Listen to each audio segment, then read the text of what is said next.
Les 24 heures de Saint-Jean, eh bien, c'est toujours l'aventure pour cette édition 2021. Eh bien, ce matin, nous avons la chance d'embarquer à bord d'une Audi e-tron Sportback et en route pour Villeray.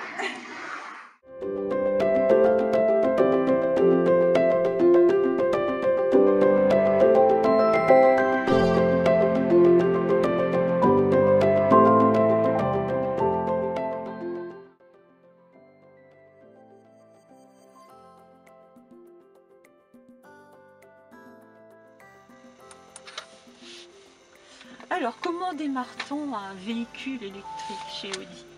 Alors tout simplement, comme avec une boîte automatique, le pied sur le frein, de la plante et on vous aura attendez que le substrat le petit bouton Start and Stop qui est ici, se remplisse. qui suivra d'une petite pression, et puis on se rend compte en fait, au niveau du compte tour, qu'on a un petit ready qui s'est allumé en vert. Ce qui veut dire que le véhicule est prêt à partir. Toujours aucun bruit. L'avantage justement d'un véhicule électrique qu'il est là, c'est que en termes de confort, la sonorité à l'intérieur, c'est l'un des principaux atouts en fait d'un véhicule électrique. Oui, Audi a beaucoup travaillé sur l'insonorisation de la voiture. Oui, ça c'est l'un des points forts d'Audi sur toute sa gamme en fait. Et encore plus sur les véhicules électriques, dans le sens où vous allez voir, pendant notre conduite, bon, forcément on a un tout petit bruit d'électrique, parce qu'il faut quand même prévenir les personnes à l'extérieur, mais c'est vraiment c'est minime quoi. Ça permet une conduite assez fluide. Alors le but en fait avec un véhicule électrique, c'est de vraiment, donc au démarrage, aller chercher 50% de la puissance du véhicule. À l'inverse d'un véhicule thermique, en fait, on va chercher à aller très rapidement à notre vitesse de croisière. Ensuite, on va gérer avec une toute petite pression sur la pédale d'accélérateur, avec un tout petit filet, en fait, pour dire de récupérer un petit peu une consommation amoindrie, et puis tout anticiper, surtout au niveau des freinages, etc. Avec un véhicule comme celui-ci, il vaut mieux freiner longtemps, mais à faible intensité, que court et intense. Pourquoi? Tout simplement parce qu'on a deux parties au niveau du freinage, une partie qui est électrique quand on freine faiblement et une partie mécanique sur un coup de frein intense. En premier lieu, on a les petites palettes qui sont derrière le volant. Alors sur la plupart des véhicules, ce sont des palettes pour passer les vitesses. Là, c'est vraiment des palettes pour gérer notre frein moteur, qui permet une régénération de la batterie en fait. On va récupérer un petit peu d'énergie. Et pareil, au niveau du freinage, forcément, on récupérera aussi de l'électricité dans la batterie. Oui, en fait, c'est une conduite un petit peu plus contrôlée. Faut pas non plus chercher à faire des accélérations. C'est ça. Alors, adopter un véhicule électrique comme celui-là, c'est changer de philosophie, de Mais conduite. clairement, moi je sais que quand j'ai un véhicule comme ça dans les mains, je prends la route comme un jeu. Et je cherche vraiment à faire des autonomies vraiment très importantes avec des consommations très faibles. Voilà, alors pour parler de la batterie, Oui. quelle est sa puissance? Alors on aura des batteries qui feront 95 kWh. Le client choisit. Le client peut choisir, on a le choix entre un e-tron 55 et un e-tron 50. Là sur le cas de celui-ci, on est sur un 55, donc batterie de 95 kWh qui développe jusqu'à 408 chevaux en mode boost. Au quotidien, on aura 360 chevaux à peu près. Donc le poids de la voiture n'est pas un problème Du tout. d'un point de vue puissance pour la batterie. En fait, c'est super bien géré dans le sens où, comme les batteries sont dans le plancher, on a un centre de gravité très bas, ce qui nous permet une certaine inertie aussi lors des descentes, etc. Et vous allez voir qu'en fait, on ne sent pas du tout le poids du véhicule, quoi. D'accord. Alors, est-ce qu'on peut dire que c'est une voiture qui a été pensée électrique à la conception, tout comme l'a été la Tesla par exemple? Ou alors est-ce que c'est une déclinaison d'un modèle thermique? Alors c'est bel et bien un véhicule 100% électrique de la conception jusqu'à sa sortie de concession. C'est vraiment un véhicule qui a été pensé pour l'électrique. Il a été créé, la base de châssis a été créée exclusivement pour un véhicule électrique. Tout simplement parce que avoir un véhicule électrique, il faut tout étudier en fait. La pénétration dans l'air, pour dire de garder un minimum de prise au vent. Malgré qu'on soit sur un SUV, il faut savoir que toutes les lignes ont été travaillées pour ça. D'accord. Pour tout ce qui est refroidissement aussi, il faut voir qu'on a une calandre fermée.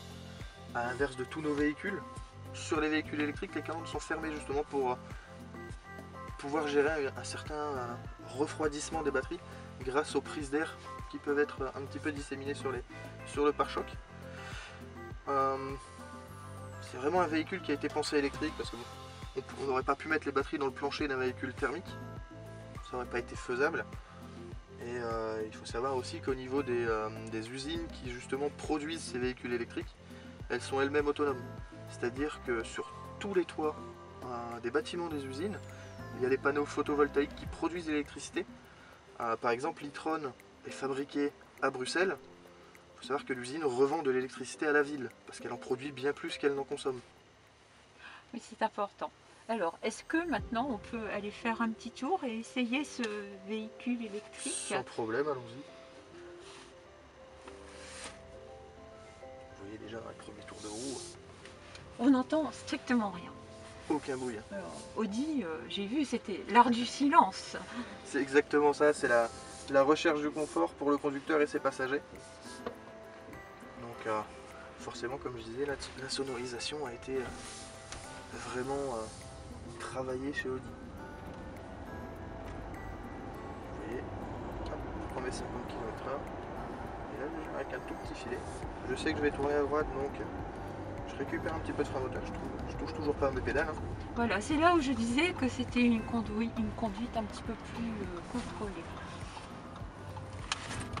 En fait, vous allez voir que très clairement, si on utilise vraiment bien les palettes, si on anticipe vraiment nos freinages et nos accélérations, parce que forcément il faut savoir si on a l'espace ou pas d'aller chercher notre vitesse de croisière, on a quelque chose qui peut être vachement sympa à Voilà. conduire. Et on peut faire combien de kilomètres comme ça en électrique avec ce genre de voiture? Alors, forcément, selon la configuration, selon la motorisation, etc. du véhicule, parce qu'on parle quand même de motorisation, on peut aller jusqu'à 452 km en norme WLTP.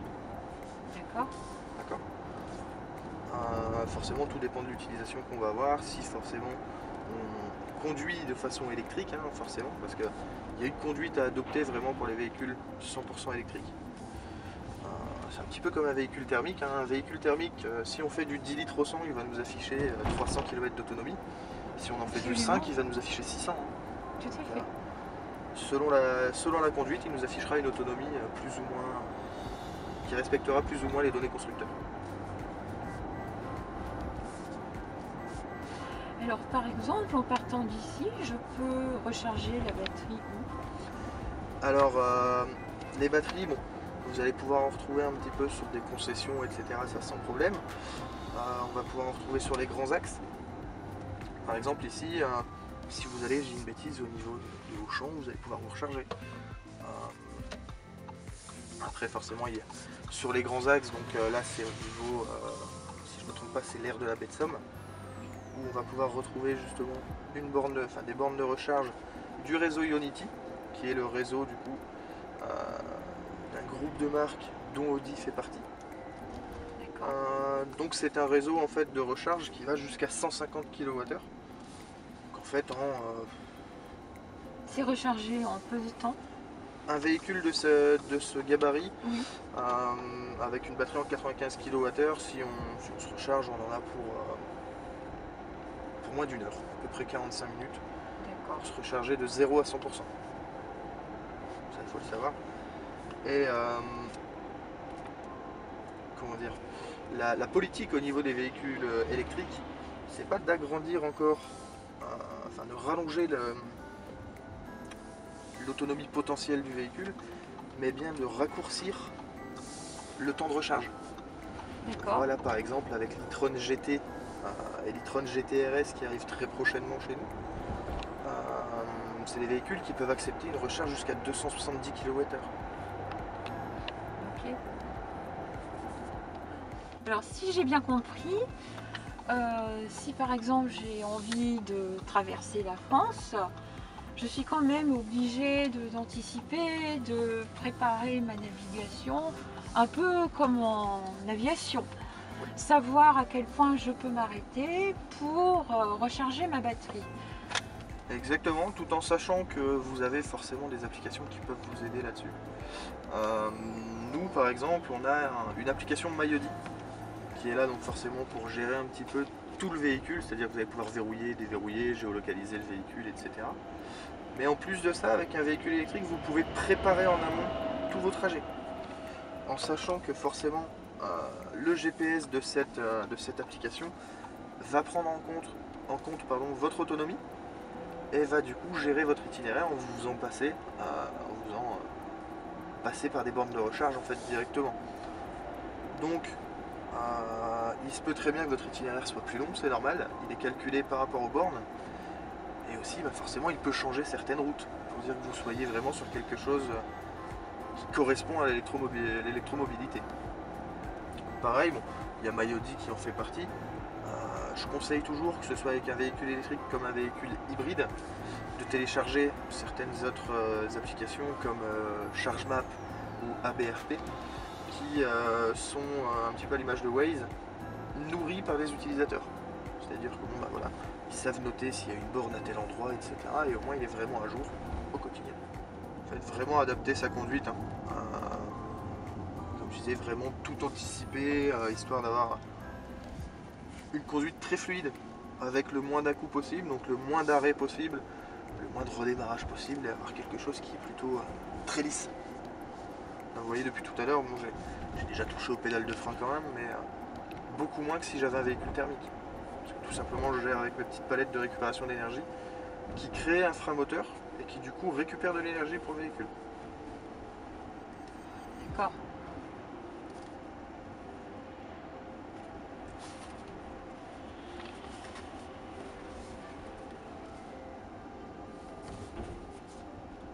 Donc on peut s'embarquer là pour combien de kilomètres, hein? Si je prends par exemple la 16. Alors, comme je dis toujours, un véhicule électrique n'est pas forcément un avaleur de kilomètres, on va pas se mentir. Plus on va aller vite, plus on va consommer. Donc on ira moins loin, forcément. Voilà. Pourquoi? Tout simplement parce qu'on n'a pas de boîte de vitesse, c'est un variateur qui est intégré au véhicule. Et à l'inverse d'un véhicule thermique, du coup, il n'y a pas de démultiplication par rapport au rapport engagé. Donc, plus on va aller vite, plus on va consommer. C'est un véhicule vraiment où, là, par rapport à l'utilisation qui en a été faite auparavant et par rapport à la recharge actuelle, je suis à 260 km d'autonomie. Je pars maintenant, je peux aller jusqu'à 260 km. Et vous voyez avec le GPS, on peut voir un petit peu la zone sur laquelle on peut... En fait, les traits bleus sont notre limite. D'accord, c'est quand même bien d'avoir du visuel. Ouais, sympa.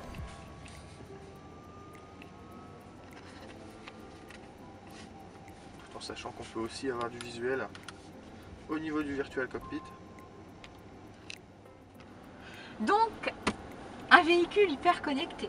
Hyper connecté dans le sens où forcément déjà le véhicule est lui relié à internet pour tout ce qui est déjà comme vous le voyez au niveau de la navigation, tous les restaurants, les parkings, enfin, tout ce qu'il faut pour être à l'aise à la conduite, et puis aussi pour tout ce qui est circulation. On peut voir, bon, très certainement ça a été bouché un petit peu tout à l'heure. Sur cette route il nous met un petit côté rouge, ça veut dire qu'en fait il y a eu un petit peu de monde sur cette route. On peut aussi, grâce à l'application MyAudi, comme on parlait tout à l'heure, géolocaliser le véhicule, verrouiller et déverrouiller le véhicule à distance, peu importe où est-ce qu'on se trouve, voir l'état global du véhicule, si les portes sont verrouillées, si les feux sont bien éteints, si les vitres sont bien fermées, l'autonomie restante du véhicule, l'état de la charge. En fait, on nous donne toutes les informations. Toutes les informations du véhicule. Clairement, comme ça, si on est au bureau et qu'on doit partir pour un rendez-vous, on prend le téléphone, on voit si c'est faisable tout de suite ou s'il faut encore attendre un petit peu.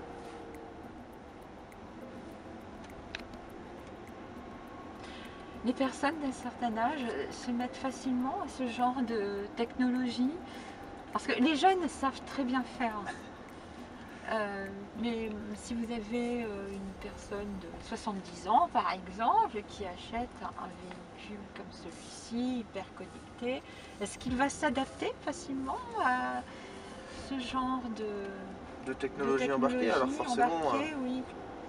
tout dépend forcément dépend du s'il l'a caractère de la utilisé personne avant. et de l'envie justement à se mettre dans Voilà. dans les technologies, mais on va dire qu'avec plusieurs explications, avec des démonstrations, etc., ça reste tout de suite plus simple.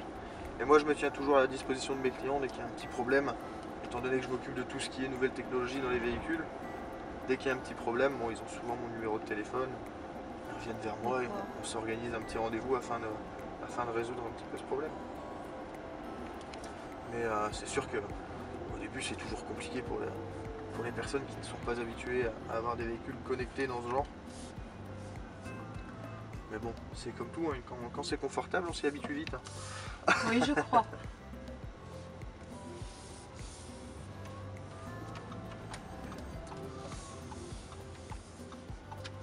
Alors justement, les piétons n'entendent pas les véhicules électriques.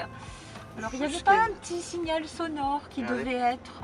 En fait, jusqu'à une certaine vitesse, vous avez un bruit qui est créé par le véhicule directement. Ça, ce sont les normes Oui. qu'ils veulent. Hein. Donc les personnes nous entendent. Alors pas comme sur un véhicule thermique, ça on est d'accord. Mais on est quand même entendu de l'extérieur. D'accord.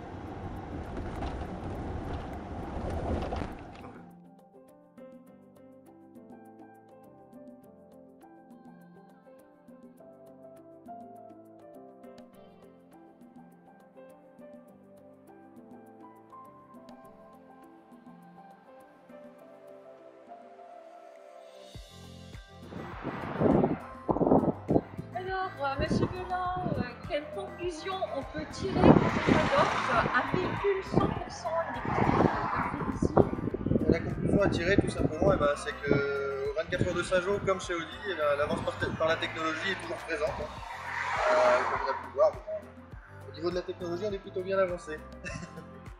Merci beaucoup, Monsieur Belin, de nous avoir fait une excellente présentation de ce véhicule et surtout de nous l'avoir fait découvrir.